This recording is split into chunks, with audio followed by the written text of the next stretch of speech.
Hey guys, it's Josh, and welcome back to the Not So Bad Bachelor Pad, your favorite podcast for learning how to balance between being a functional adult and a raging dumpster fire.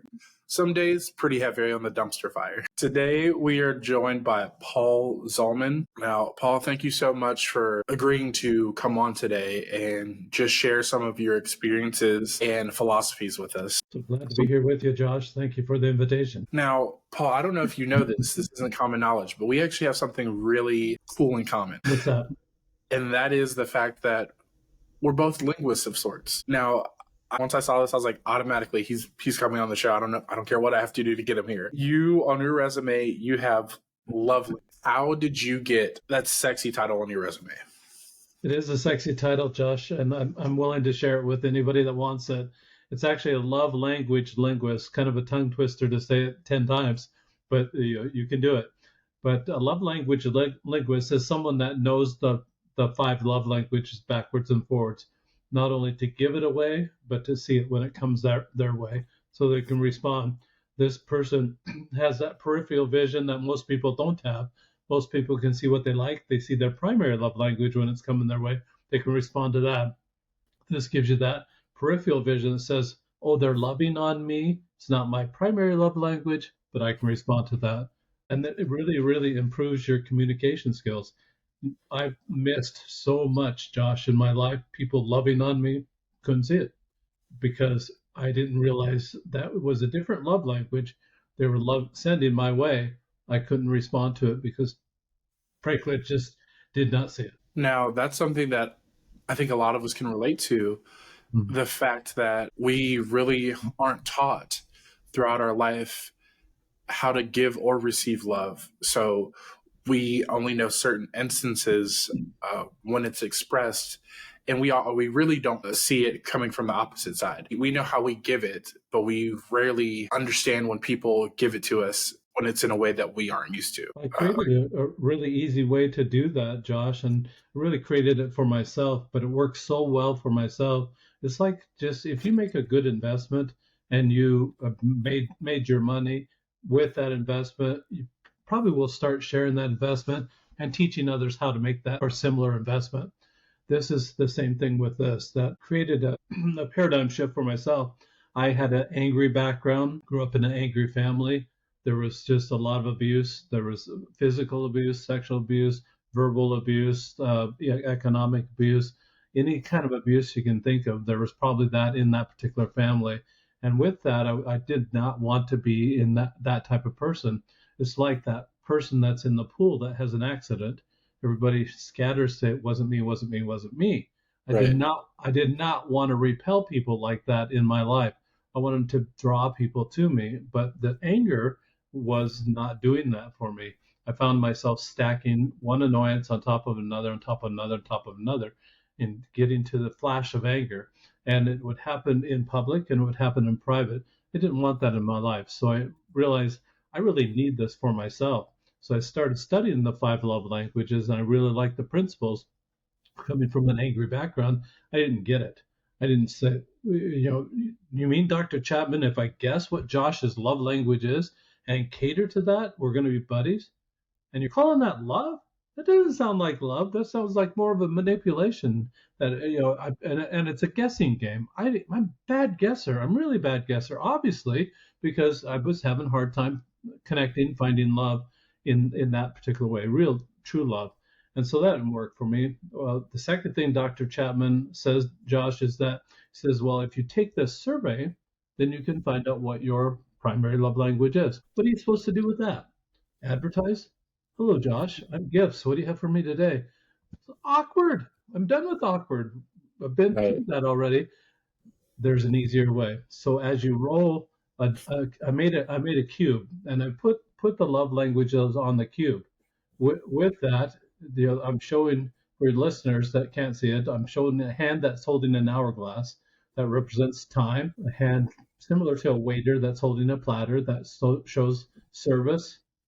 2 hands put together, creating a heart with a little conversation fly out from the heart, represented the words of the heart. We've got a hand holding a gift, and then 2 hands holding, looks like they're holding hands.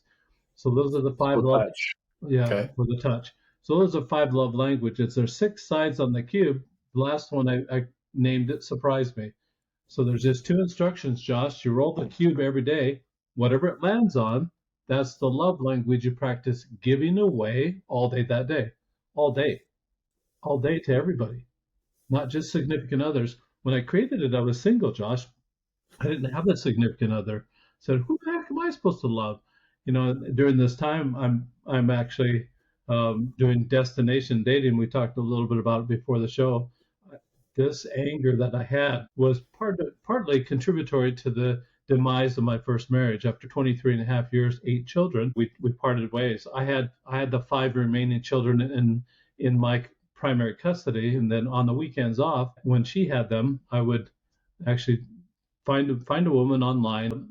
Obviously, just find out a little bit about her, create a point that a destination that we would meet together. They're mostly in different cities. We'd meet, have a date, and then go back home. And I did that for about a year and a half. I went to, Jacksonville, Florida, Daytona Beach, Atlanta, Georgia, Columbia, South Carolina, uh, Charlotte, North Carolina, New York City, Salt Lake City, Kansas City, Nashville, Phoenix, Las Vegas, Cabo San Lucas, lot of places that I went even to the Grand Canyon. It was just a lot of fun, but wasn't finding anything. I felt like I was looking for love in all the wrong places, like the lyrics of that song, and it Right. just wasn't happening for me. So I think that there's really something to being able to understand the dynamics of love. I can't bid somebody to love me. I can't. That's true. I can send it out and I can respond when it comes my way. This really helps you with that response.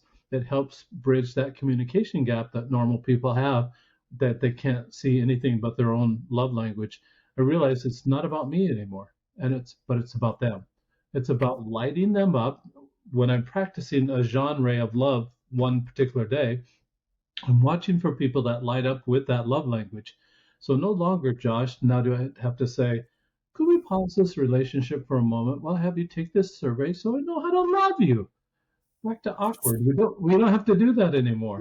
You don't have to put people in a box of what is your love language and feed them tacos every day the rest of their life. People get tired of that. This provides that variety for you, that every day it's going to be a little bit different. My wife loves to guess, what am I practicing today? What is it that I'm doing that particular day? What love language am I sending out? And it's kind of a fun activity for her. Well, Paul, there was a lot there, and I'm gonna try to split it up. The first thing I'm gonna touch on is destination dating. When we talked about this a little earlier, I was like, this is literally some next level stuff. I usually pick a date maybe 5 or 10 minutes away from me, but actually, like I said, just picking a destination that for somebody, whether it's, I guess, whether it's a trip for you or a trip for them or a trip for both of you, that's a whole new class, a whole new parameter of bonding that's happening right there. Because, like I said, we remember trips. They're really big. They're super intimate, and they trigger a lot of our senses. So already, I think you're putting yourself leaps and bounds above, quote unquote, normal dating or the status quo, which could be a great thing. There's a lot of room for success. There's a lot of room for maybe this is not the best idea. But it led me to a question, which, as you told your story, you went to all these places and you said you did it for a year and a half and you really didn't find what you were looking for. What was your intention in these destination dates? Were you actually looking to find the one or the next one, or were you just trying to reacclimate back into the dating culture and practice these love languages? Good question, Josh. Probably a little bit of both. That I was trying to reacclimate, trying to get back into the dating scene after 23 and a half years out of it. Well, not really out of it, because you date your wife, you date your significant other all the time, but it's just different. That it's just a different feeling of dating someone that you're trying to get to know them, you're trying to get to understand them. I think that was really one of the key things that I tried to sharpen. I tried to sharpen my skills of really trying to get to know somebody, trying to find their heart. It didn't matter so much what they really looked like, except that it'd be kind of nice to have candy on that holding your arm there. But Yeah. it's you need the eye candy. but it really didn't matter that much. It was just having that experience and making them feel important during that time. And it was life changing for me. I realized that I have a lot of rough edges. When I created a prototype of the cube, I actually created it large. It was this is a prototype, and it had sharp edges. And I thought that's really kind of significant, the metaphorical, that I had sharp edges. All that anger and those sharp edges, I really needed them rounded off. I found when I tried to roll that sharp edged cube, that block of wood that I had the prototype made out of, that it would just be so clunky that it would roll and then it'd stop. And so Right. I could almost make it like a weighted die, that it would land on what I wanted to practice that particular day. I'd hold what I wanted to practice on the top, roll it, it clunk clunk, and then it'd stop, and then it'd be what I wanted to practice that day. So it really wasn't working that well. So then I had to round the edges off, just like we have to round the rough edges off in our own personality. I had that development, that personal, interpersonal development that I needed to be a better person, a better prospect in the dating process. And I think that's kind of why I did the destination dating. One of the purposes was to find people in different areas, find the culture in different areas, and get the very best culture into myself, make myself a better person in that way. And I think it worked to some extent, not perfectly, but it worked for the moment. And I mean, that's important. We have to make sure that as we are changing perspectives, the action that we're taking are evolving in stride with us, so to speak, that rounding out your edges, so to speak, the anger, the hurt, the loss that you experience from the end of one relationship, moving into the next, transitioning, that's really deep. And that's something that I feel like is universal for everybody. Everybody's been there after a breakup where you don't know what you want to do. You just have all this emotion, but you want to do something with it. I think that's a great takeaway from that.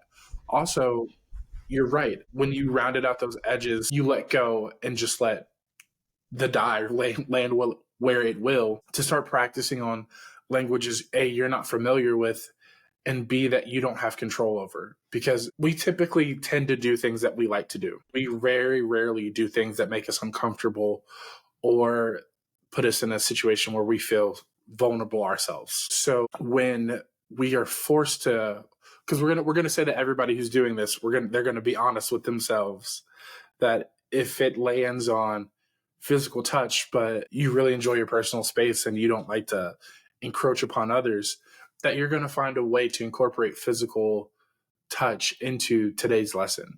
You're going to try to find a way to express that. That's A, comfortable and natural for ourselves, but B, that doesn't come off awkward to somebody else. Or you just roll the dice again. I have a funny story about that, Josh. My son one day he rolled gifts, and he says, "I don't want to do that. The gifts is so hard. I don't want to go buy something for somebody." He rolled it again, rolled gifts again. He said, "Ugh." Rolled it again, gifts again. Rolled it the fourth time. He said, "It said gifts," and he said, "I guess I'm doing gifts today." And I like the whole idea of gifts, because it really is kind of the what I call an umbrella love language. You can give a gift of a hug. That would be touch. You can give a gift of a note for the words.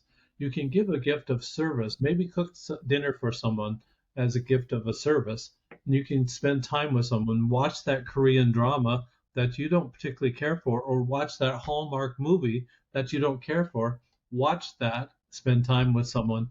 And you can, it could be an umbrella. It doesn't have to be a gift that has to be given away or purchased. Or it doesn't have, you don't have to make it complicated. I think the less complicated you make it, the easier it is. When it's from the heart, as you've already said, Josh, when it's from the heart, it's going to be so much more meaningful than if it's just, it's like I did the dishes. Woohoo, I'm done. It's not like that. Exactly. This is love, extending love to everyone throughout the day. What you're watching for is when people light up, you've discovered what their primary love language. You can just, for that person, just make a mental note, then wash, rinse, repeat for that person.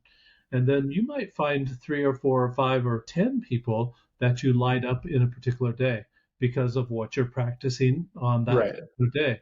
So you're making their day a whole lot better. There's great rewards in doing that, great satisfaction in helping people have a better day. When you've made someone's day, they'll go around, they'll tell their friends, and they'll help other people have a better day. And Nice expressing, domino effect. Yeah. yeah, exactly, sharing it. Contrast that with anger. You send anger out, you make someone's day miserable, they're also going to share Yeah. that misery with a lot of people, and it's going to make their day miserable too. Why do we do that? Why do we send out bad news or focus on the faults of another person? I found myself stacking these annoyances one on top of another till that flash of anger. I realized I'm annoyed at what other people are doing. Rarely was I ever annoyed at myself, but I'm stacking these annoyances, thinking that I might have some say in their life, some say in their choices. That's part of that angry culture I came from, that there's no boundaries. I realized this is really a hard, fast boundary. I can't control that. I can't control their choices. I can't control their life. Why do I think I can? Why do I think I can look over that fence and tell them how to do something, or even be annoyed at that? When I realized that, Josh, that's when real change happened. I realized, well, what do I have control over about love? I can't bid it to come my way, but I can send it out and I can respond when it comes my way. So that's the focus. Send it out without any expectation of it ever coming back, but trust the laws of the universe that were born before you and I were born. That the Equal law, opposite reaction. yeah, the law of the harvest, karma, law of attraction, all of it says that you send it out, it's going to come back someday. Forget that it's coming back today. It's not probably not going to happen today, but trust that someday it'll come around. Right. Now, one thing I want to touch on that you kind of mentioned, giving a gift doesn't mean going and purchasing a purse, a lipstick, something fancy. You can incorporate a different language into your gift. I think a lot of the times especially when love languages really resurfaced and they became popular again, everybody thought, ooh, I only have one love language, and that's my primary love language. It's the only way I know how to give love. And B, that they can't be combined or compounded. But really what I've found as I've started working with myself or really investigating my previous relationships or current relationships that I've been in is I was like, no, they're easily combined actually. And that leads to a more fulfilling engagement with your person or yourself. Because I say food is my love language, Mm-hmm. but realistically, food is the combination of multiple love languages. It's quality time. You're spending your time either cooking with me or like thinking about what to prepare for me along with its act of service. You're like, what is something that he needs? What is something that I need that would make them happy and take some stress off their day? So that's now quality time and act of service together. And a gift. Exactly. And it's a gift. You Mm-hmm. you see, I was like, so incorporating all those together, or like I said, whether it's two together or all five in one thing, that's something I feel like a lot of people maybe need to start thinking about is how can I combine these things? Because if you think like, oh, I'm not really good at giving a gift, I was like, but you cook for people all the time, or you sometimes I just bring coffee or donuts to the office when I go to work because it's like, hey, it's been a long week for us. This is just something to brighten the day. It was a kind act of service that I provided. I usually just say words. I don't just leave it lying around somewhere. So I was like, hey, I know it's been hard. You guys have been amazing. I'm now incorporating words of affirmation, words of the heart, along with this act of service, which lets people know, hey, here's why I'm appreciating you. Here's why I'm showing you love. And that forms a connection with others. And like I said, it's a compound. Now you have a compound way of doing whatever your act of service or your act is, your love language that you're trying to practice that day, which gives you more options because you don't want to always do the same thing. You don't want to always be writing letters or always going to buy something. Always just holding a hand. You want to make sure it's unique to your situation, but B, you're really pushing yourself to do something that's genuine.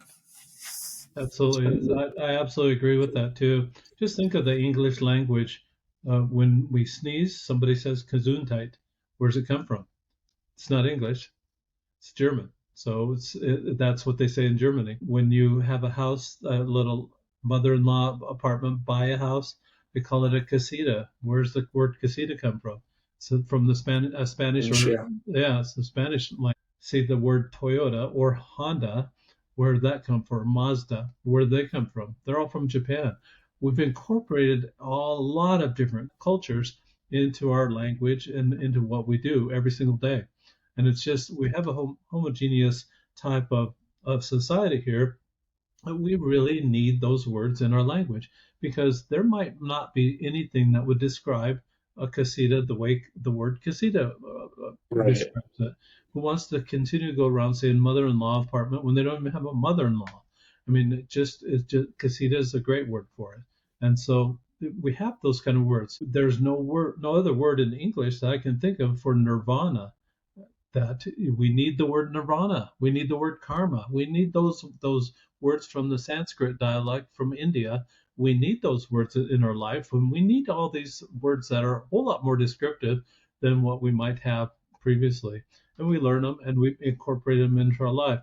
I believe that there's that crossover that you're talking about, Josh, in a lot of the love languages, that we really need that variety. And that's what this cube or the dice provides, that variety. Every day it's going to be just a little bit different. But over a 30-day period, you'll learn all 5 love languages by giving it away without expectation, no strings attached. And you'll be able to, it improves your vision or your peripheral vision, so to speak, because you can see it when it comes your way, then respond appropriately. Most people only see what they like. They only see Right. their primary love language, and maybe they only give it away because they want it back. That's a transaction. I don't think that's love. This expands your vision. Say, oh, they're loving on me. It's not my primary love language, but I can respond to that. In my life, I've missed thousands of opportunities, people loving on me. I didn't see it as love because it wasn't my primary love language. I wanted to change that. Now I have better communication skills. I can see it coming my way. Now, Paul, this is what I'm about to get into is something that I do every show, but I think this is going to be an interesting way that I incorporate it to this show. I say, who doesn't love a quickie? We have a segment called Quickie Questions on the show where they're kind of just like icebreakers where we take a step back from what we've been talking about and just let the audience get to know who Paul is as a person. But I have a list of questions that I cycle through and some that I just come up with on the spot. I think today would be a great opportunity for me to maybe really be intentional about what I'm asking and seeing if you can tell which love language is the driving force behind some of these questions I'm about to ask you. Okay. It'll be good, a Okay. good test. I'm excited. I am too. I like it when I love being spontaneous in the moment because sometimes I don't even know what's going to happen. So this first one is, what is one of the nicest or best compliments that you've ever been given? Josh, that's a great question. Probably the nicest compliment that I've been given is the just the whole idea that when you send love out and without any expectation, that it comes back after many days, after a few days. It happened just the other day that I have an electric bike, and Chick-fil-A is a couple miles away from my home. I wanted Chick-fil-A for breakfast. So I hopped on my electric bike and biked over to Chick-fil-A. I'm standing in line, just one person in front of me, and there's another person over to my right waiting for his food. And I'm checking my pockets, and oh, dang it, I forgot my wallet, forgot all my credit cards, all my money, forgot everything. So I go back outside, get my helmet back on, and I'm on my bike. And this guy that was waiting for his food walks out the front door and says, I'll buy your breakfast for you. I said, really? That is so nice, and just a nice surprise.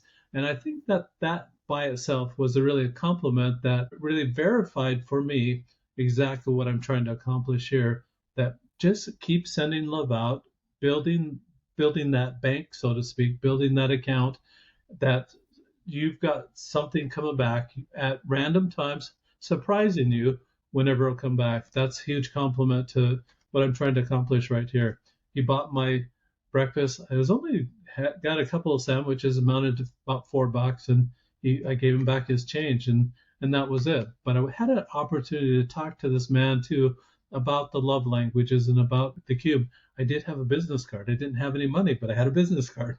And so I gave him my business card and said, if you contact me, just send me your email address or your address.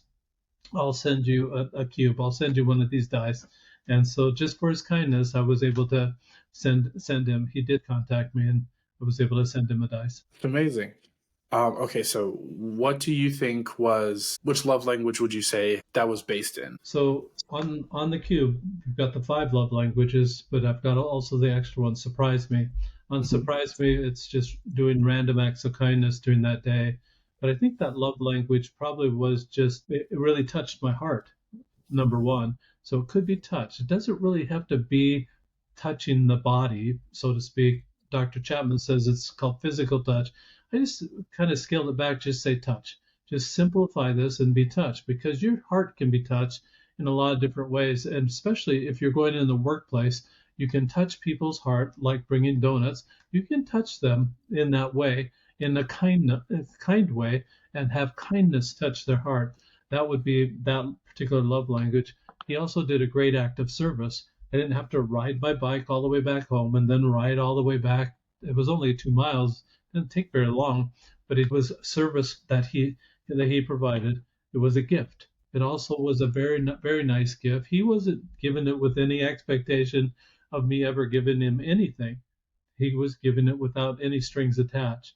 And I think Right. that was a huge gift to me. I think the words that he said also could have been it could have been words. Those were just a nice thing, that the words that he offered. He saw I was in a situation that I needed some words of encouragement. It's okay if you forgot your wallet. I got you covered for today. And then it was just kind of an unspoken word, pass it on for the next person. And Right. really, it could have incorporated a lot of the different love languages in that way. He took the time to actually make the effort to pay for my breakfast. I think it was fabulous. I mean, it could incorporate every love language possible. It's talking about compounding.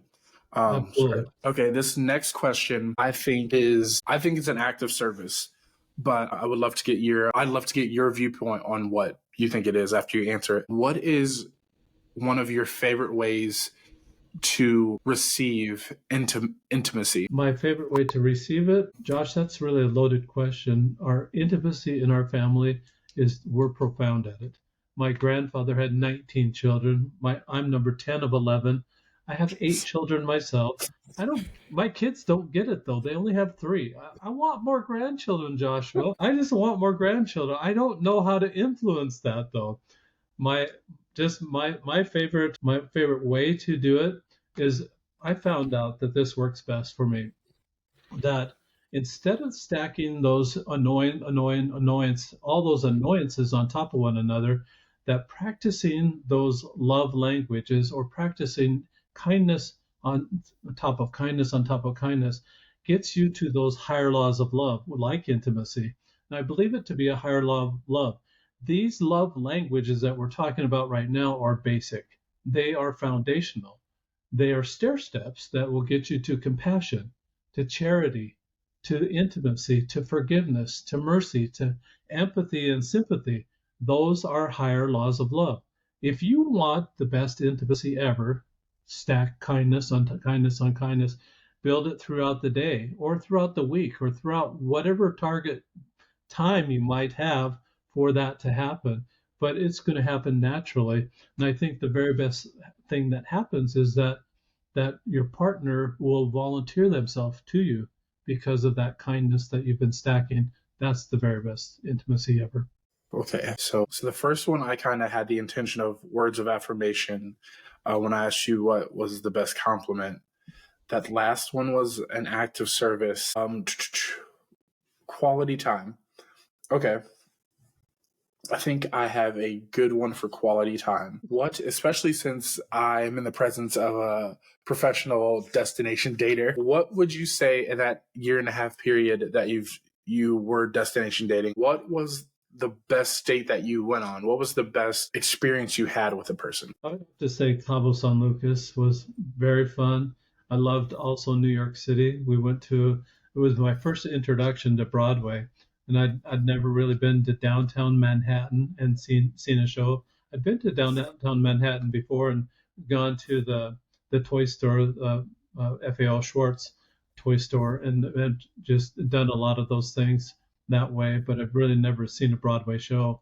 This was a time to see a Broadway show in New York City. That was absolutely, it was fun. It was Phantom of the Opera, and I just bought the cassette, or not the cassette, but bought the CD for the all the music and everything. Was listening to the music, and all of a sudden my car started doing these weird things. It just started. It's like there was a phantom in the car, and it was just the weirdest thing.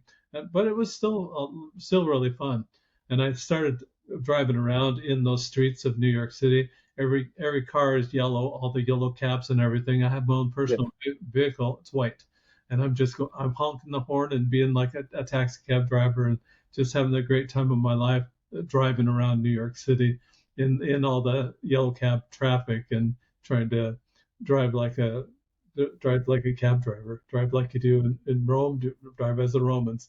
In New York, Right. drive like the Romans. Cabo San Lucas was so much fun. I just really loved the ocean, and there's one side of Cabo that is really it's rough. The drop off to the ocean is really steep, and it was just the water was churning like that, and you did not want to go into that water. And so just being careful and respectful about nature was really important there. And I think it was just a fabulous trip. One side had the beaches, and you could go out in the water, could do snorkeling and have some fun with that. I found that the fish down in Cabo like tortillas. You believe it or not, they love Who tortillas. doesn't like a good tortilla? Yeah, One exactly. tortilla with a little bit of salt. Oh, I wasn't blaming those fish one bit. They were just eating tortillas like crazy, and they come and eat it out of your hand. And so I had this baggie that I had to close every single time. I'd take a little piece out. The fish would come and they'd eat it right out of your hand. It was really kind of fun until you got to the bigger fish that had bigger teeth. But it was just a little, just every date was a little bit different. In Nashville, we went into a boot shop there in Nashville, and I overheard the salesman talking to someone that probably was from the hills, and they at the time they had a buy one get one free sale, and the customer says, "What is this? The buy one you get one free? What does that mean?" And the sales clerk, in the same tone of voice, said, "Well, you just buy the right boot and you get the left one for free." And it was just hilarious, just the different cultures all around. Absolutely loved finding out the different cultures and the way people talk, and you can get into that culture. It almost is like you acclimate yourself to that culture, like I did to the traffic in New York City, like I did with right. the fish in Cabo San Lucas, like I did with that boot shop in Nashville. It was just fun trying to acclimate and trying to understand the people. And I think that's the biggest thing is that anywhere you go, there's opportunities to express love to everybody. And wherever it is, that understanding of their culture, understanding of where they come from is part of that. I think that was the biggest thing that I learned on destination dating.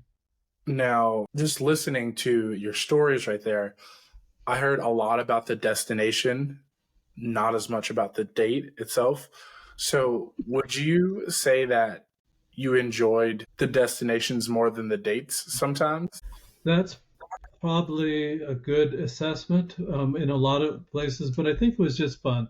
Just being with that person and spending time with that person, I think was key. The whole idea of the destination would date was to get to know that person, spend time with them. So time would be the love language, and just being present, set the phone aside, whatever you need to do, be present with that person. I think was the biggest practice to do, especially on a date.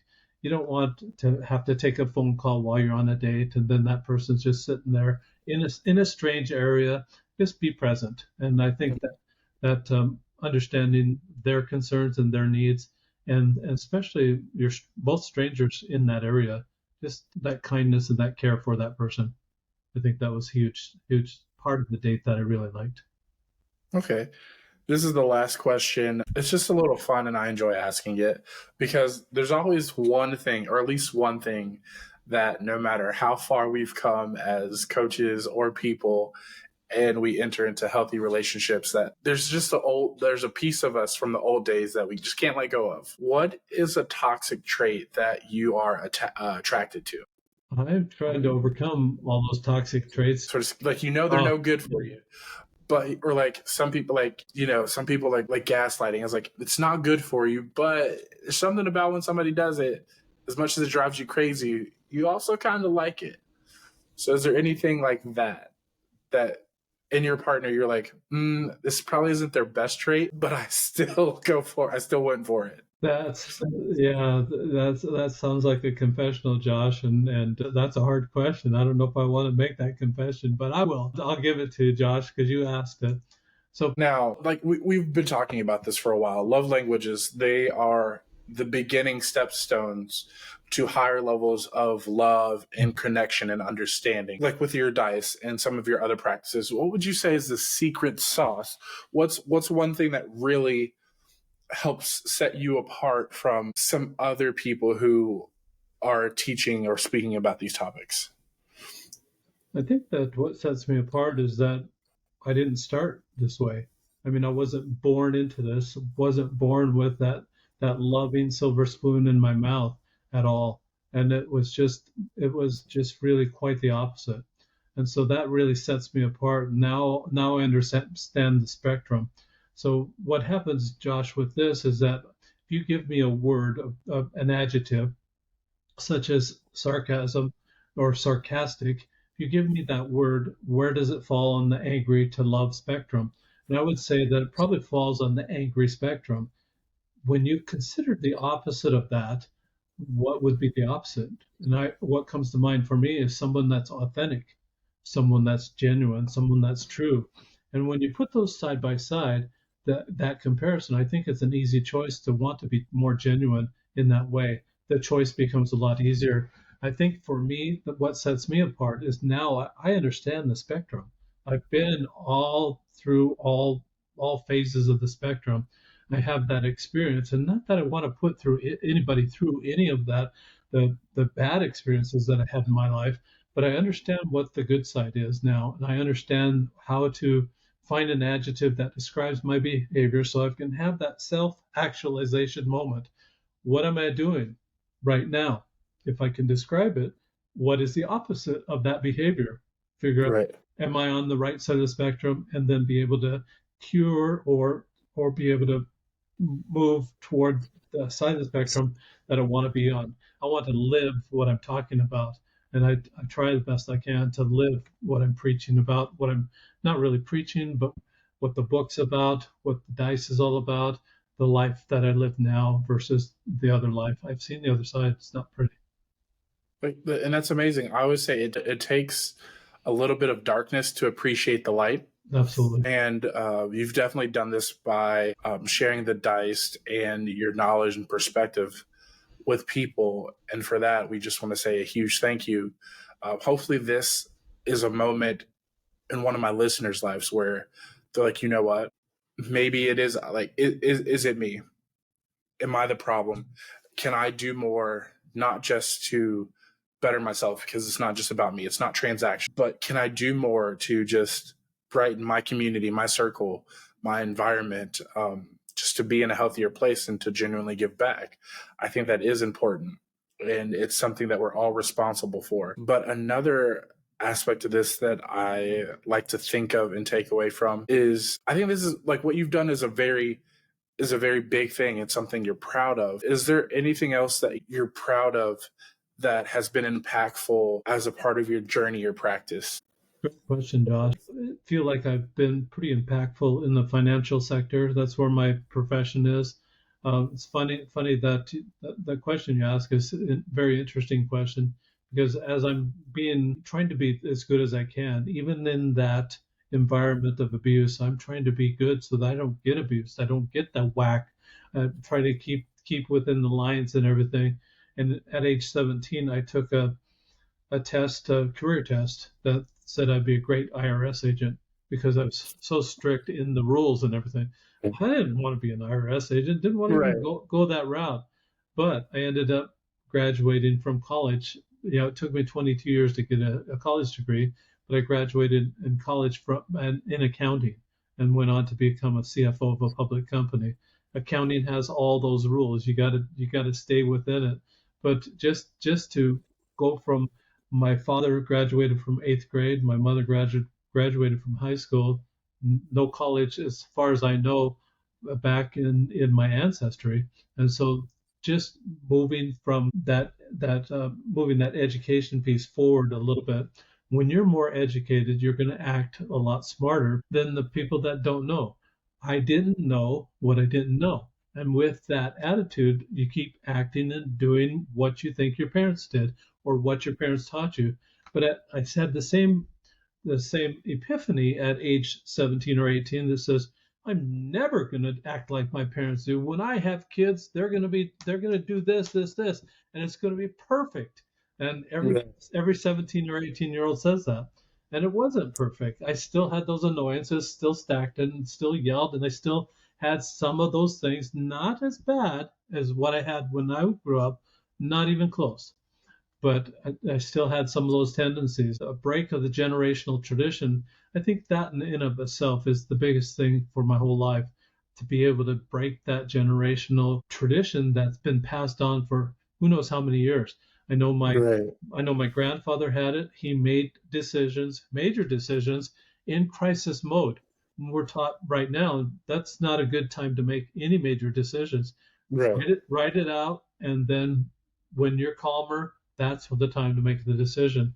And so he didn't know that, and it caused trauma that's passed down through the generations. I was able to put the brakes on that and stop that, and I think that's probably the biggest accomplishment I've been able to make in my whole life. And that's really the goal, is, like I said, not only to better ourselves, but to try to lead a more corrective path than the generations before us. Paul, I just want to say thank you again for coming out today. As we start to enter the home stretch today, is there anything else that you really want to get off your chest and share with us, or anything big that's coming up with you that you think the audience needs to hear? Absolutely. So, going forward, Josh, it took me to age about 35 before I realized I got to stop blaming my father for becoming angry and having this all passed down to me. And so, up until that time, I played the victim. It's not my fault I'm angry. It's his fault. Go talk to him. But at age 35, he'd been dead 7 years already. 7 years. And there's no way I could talk to him, no way anyone else could talk to him, no way to settle it. I finally realized, oh, I'm responsible. So I've got a better way to do that now. I've been taking the cube to the classroom, and I'm testing it with K through 6 right now. So in the classroom, teacher or a student would roll the die at the beginning of the day. It takes 2 seconds or less. The teacher would explain for 30 to 45 seconds, class, this is the type of behavior we're watching for today. At the end of that day, then I give them a PDF of a journal page that I've created that has what they rolled, opportunities they saw to love in that way, what they did about those opportunities.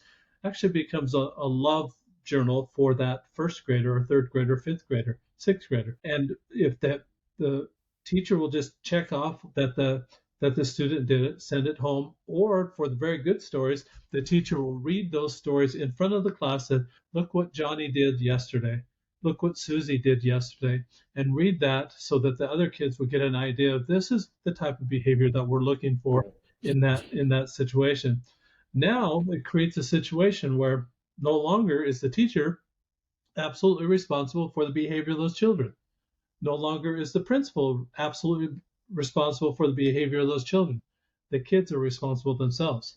So take responsibility at age 6. They don't have to wait like I did until age 35 to take responsibility for their own actions.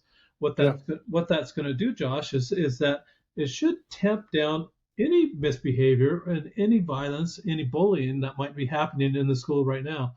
These kids have to report about their behavior every single day. They have to write about it.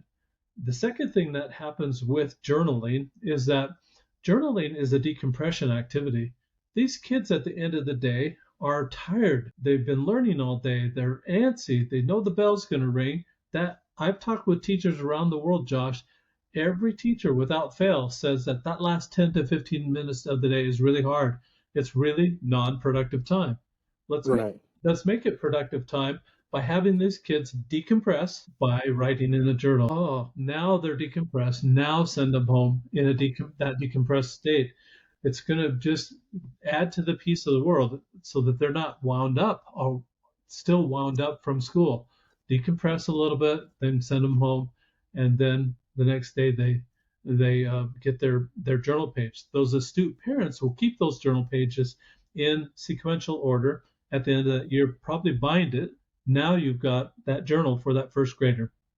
10 years, 20 years down the road, they'll look back on that and say, look what I did in first grade. That was so much fun. I loved my teacher, Mrs. Rogers, in first grade.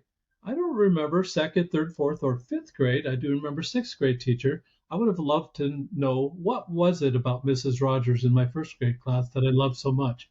And then I could have a journal to look back on that. Plus, I could show my kids. This becomes a lasting legacy of love. Josh, I would have loved to have a journal from my mother or my grandmother or my grandfather.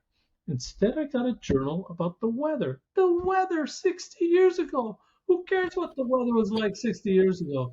I want a journal about the love. Give me something, some personality tidbits. What did you love and what did you do about those opportunities you had to love? I think it's amazing that you're putting this into the school systems, especially with kids that young, because I feel like there's a lot of room to develop not just that journal, but the practices as they age. And we're all about bridging the gap in communication through both genders. And there's a lot that we missed in emotional intelligence and developing sexual education and a lot of other areas that over time lead to what a well-rounded person and a good partner for somebody. So I think that you have done your part and to inspire the next generation to take more accountability, both individually and as a group, as a collective, on becoming more emotionally intelligent. So for that, just round of applause. And I just can't wait to see how that develops, because I'm sure that the longer you work with these students, these kids, the more ideas you'll get, and the more the whole program will start to develop, and hopefully it spreads out across the country and across the world. So everybody's will start to take that first step at that younger age so that they can potentially quell any generational trauma or misgivings that they have in their families. Absolutely, Joshua. And thank you very much. That's a very nice compliment. And I appreciate that. I'm trying to be like little Johnny Appleseed, planting a seed here and there and watering it, hopefully nourishing it a little bit so that it'll grow. And those seeds of love will grow on their own, and they'll take root of their own, and they'll flourish on their own. And I just hope that we can do something. Start with the children. I think that's an easy place to start.